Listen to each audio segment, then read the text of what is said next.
അമൃതസ്വരൂപികളായ സന്യാസി ശ്രേഷ്ഠന്മാരെ, സദസ്സിൽ ഉപവിഷ്ടരായിരിക്കുന്ന സജ്ജനങ്ങളെ,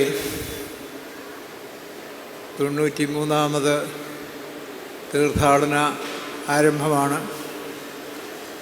ഇതിൽ എത്രയോ വർഷമായി ലക്ഷക്കണക്കിന് ആൾക്കാർ ഇതിൽ പങ്കെടുത്ത് തങ്ങളുടെ ജീവിതം ധന്യധന്യമാക്കിയ ഈ തീർത്ഥാടനം സമാരംഭിച്ചത് തന്നെ വളരെ സുനിയോജിതമായ ദീർഘവീക്ഷണത്തോടു കൂടിയാണ്.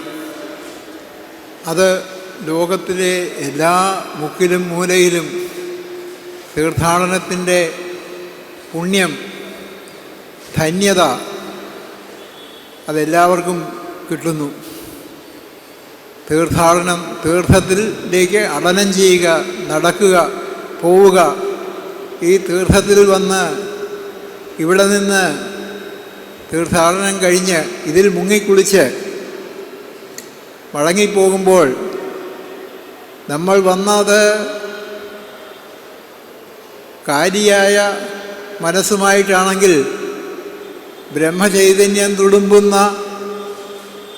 ഈശ്വരീയമായ ഗുരുദേവൻ്റെ വാക്കുകൾ കൊണ്ട് ധന്യധന്യമായിത്തീരുന്ന ഒരു ശുഭമുഹൂർത്തത്തിന് സാക്ഷ്യം വഹിച്ചുകൊണ്ട് നമ്മൾ മടങ്ങിപ്പോകുമ്പോൾ നമ്മളുടെ ജന്മം തന്നെ സഫലമായി തീർന്നു എന്ന് നമുക്ക് അനുഭവപ്പെടും. അങ്ങനെയുള്ള ആ തീർത്ഥാടനം, ഇതിൽ പങ്കെടുക്കാൻ സാധിക്കാത്തവർ എത്രയോ ക്ലേശം അനുഭവിക്കുന്ന, അവരുടെ ജന്മം വ്യർത്ഥമായി പോകുന്ന ആ ഒരു വഴി ഉണ്ടാകാതെ ഇവിടെ നിന്ന് കേൾക്കുകയോ അല്ലെങ്കിൽ ഇവിടെ വന്ന് കേട്ടിട്ട് പോകുന്നവരുമായിട്ട് സംസാരിച്ച് ഇതിലെ കാതൽ മനസ്സിലാക്കി നമ്മളുടെയും ജീവിതം സഫലമാക്കി തീർക്കുവാൻ ഈ തീർത്ഥാടന മഹാമഹം എല്ലാവർക്കും പ്രേരകമായി ഫലപ്രദമായി തീരട്ടെ എന്ന് ഗുരുദേവനോടും ജഗദീശ്വരനോടും പ്രാർത്ഥിക്കുന്നു. അറിവും അറിഞ്ഞിടും അർത്ഥവും പുമാൻ തന്നെ അറിവും ഒരാദിമഹസ്തു മാത്രമാകും, വിരളത വിട്ടു വിളങ്ങും മഹത്താം അറിവിലമർന്ന് അതുമാത്രമായിടേണം. അറിവ് എന്ന് പറഞ്ഞാൽ എനിക്ക് പുസ്തകത്തെക്കുറിച്ച് ഒരറിവുണ്ട്, അല്ലെങ്കിൽ പൂവിനെക്കുറിച്ച് അറിവുണ്ട്, പേനയെക്കുറിച്ച് അറിവുണ്ട്. അറിയുന്ന അർത്ഥം ആ പദാർത്ഥങ്ങളാണ്. പുരുഷൻ്റെ, പുമാൻ്റെ ആ അറിവ്, ഞാൻ അറിവാണ് എൻ്റെ സ്വരൂപം, സച്ചിദാനന്ദമാണ് എൻ്റെ സ്വരൂപം, ഞാൻ എന്നുമുള്ളത് കൊണ്ട് ഞാൻ സത്താണ്. ആ എന്നുമുണ്ട് എന്നുള്ളത് അറിഞ്ഞത് എൻ്റെ അറിവിലൂടെയാണ്. അതുകൊണ്ടത് ചിത്താണ്. അറിവും ഉണ്മയും സത്വമായത് മാത്രമേ ആനന്ദപ്രദവുമാകുകയുള്ളൂ. ഒരു വസ്തുവുണ്ട്, അതിനെക്കുറിച്ച് നമ്മൾ അറിഞ്ഞില്ല എങ്കിൽ നമുക്ക് എന്ത് ആനന്ദം കിട്ടാനാണ്? അങ്ങനെ സച്ചിദാനന്ദ സ്വരൂപനായിരിക്കുന്ന ആ ജഗദീശ്വരൻ തന്നെയാണ് നമ്മളുടെ ഉള്ളിൽ നാമായി കുടികൊള്ളുന്നത്. ഈശ്വരനും നമ്മളും രണ്ടല്ല എന്നുള്ളതാണ് സർവശാസ്ത്രങ്ങളും നമ്മളെ ഉദ്ബോധിപ്പിക്കുന്നത്. തത്വമസി, അയമാത്മാ ബ്രഹ്മ, അഹം ബ്രഹ്മാസ്മി എന്നൊക്കെയുള്ളതായ മഹാവാക്യങ്ങൾ, നീ അതുതന്നെയാകുന്നു, ആ ഈശ്വരൻ തന്നെയാകുന്നു. നീ എന്ന് പറയുമ്പോൾ ദേഹപരിച്ഛിന്നമായ ഈ ജീവനാണ്.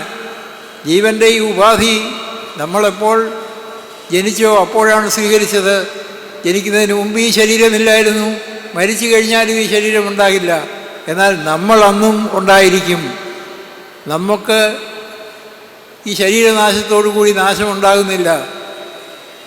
അതുകൊണ്ടത് എന്നുമുള്ളതാണ്, സത്താണ്. എന്നുമുണ്ട് എന്നുള്ളത് അറിയുന്നത് ആ ബോധത്തിലൂടെയാണ്, അറിവിലൂടെയാണ്, ചൈതന്യത്തിലൂടെയാണ്. അതുകൊണ്ടത് ചിത്താണ്. അറിവും അതുപോലെ സത്വമായത് മാത്രമേ ആനന്ദപ്രദമാകുന്നേ ഒരു വസ്തുവുണ്ട്, അതിനെ അറിഞ്ഞില്ല എങ്കിൽ അതിൻ്റെ ആനന്ദമോ പ്രയോജനമോ കിട്ടുന്നില്ല. അതുപോലെ അറിവുണ്ട്, വസ്തുവില്ലെങ്കിലോ ഇല്ലെങ്കിലും പ്രയോജനമില്ല. അങ്ങനെ അറിവും അറിഞ്ഞിടും അർത്ഥവും പുമാൻ തന്നെ അറിവും, തൻ്റെ അറിവും ഒരേ ഒരു ആദിമഹസ്, ആദിയായ അനാദിയായ എക്കാലവുമുള്ള ആദ്യന്തരഹിതമായ ആ തത്വം തന്നെയാണ്.